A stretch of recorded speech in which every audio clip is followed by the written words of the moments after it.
সামনের গাড়ি অ্যাক্সিডেন্ট করে, পেছনের গাড়ি অপেক্ষা করে না, পাশ কাইটা কাইটা চলে যায়। জ্যাম বাজ্যা গেলে আরো চিৎকার শুরু করে, আরে লোক মরে গেছে, আরে মরলে মরুক বেটা, রাস্তা ক্লিয়ার করতে কম। ঠিক কিনা বলেন না কেন? তোর বেটা বেটা কেডা মরছে না মরছে বেটা, এর লেগে বুঝি মানুষের রাস্তা আটকায় রেখে, মানে এই যুক্তি দেখা। তাহলে কেডা মরছে না মরছে মানে তোর মতো এক মানুষ মরছে। ঠিক কিনা বলেন না? তোর মতো এক সুস্থ সবল মানুষ মরছে বেটা, যে একটু আগে হাত নাড়তো পা নাড়তো, সেই মানুষটা এখন রক্তে ভাসতেছে বেটা। পাত্তাও নাই, কিসের সময় কার হাতে সময়? সবাই মেশিনের মতো যন্ত্রের মতো দৌড়াইতেছে। রাস্তায় দেখেন না সিএনজি অটো কি করে সবাই, কারো হাতে সময় নেই। ঠিক কিনা বলেন? কে কাকে ঠেলিলা যাবে, কারো হাতে সময়, কে কার জন্য থামবে।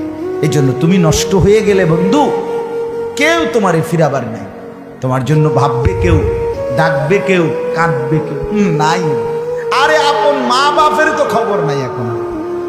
আপন বাপ সাইয়া রইছে, দেখে তার ফুতে আজকে 6 বছর 9 বছর এক ওয়াক্ত নামাজ পড়ে না, এবড়া বয়ে বয়ে বিড়ি খায়, বন খায়, চা দিয়া ভিজাইয়া খায়।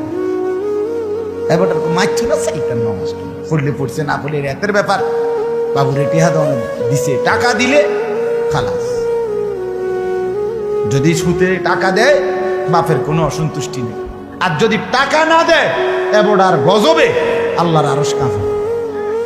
ফুতের উপরে লানত দিতে দিতে, অভিশাপ দিতে দিতে শেষ। কারণ টাকা দেয় না, টাকা দেয় না, পুরা গ্রাম হাইটা হাইটা তখন মানুষের কাছে বদনাম। এই ফোলাগারে মানুষ করছি আমি, এই ফোলার লাগিয়া জীবন যৌবন শেষ করছি, 12 লাখ টাকা সুদে লইয়া তারে আমি নিজে বিদেশ পাঠাইছি। কত বড় নেয়ামতের কথা। বেশরম মানুষ সুদে টাকা লইয়া আবার মানুষের দ্বারে কও, এত বড় হারাম কইরা আবার কইতেছ, হ্যাঁ 12 লাখ টাকা দিয়ে ফোলা বিদেশ পাঠাইছি আমি, কিস্তি লইছি আমি, সুদে লইছি আমি, আর অন ফোলা গাও একটা টাকা দেয় না। তার মানে সম্পর্কটা হয়ে গেছে এখন টাকা পয়সার ভিত্তি।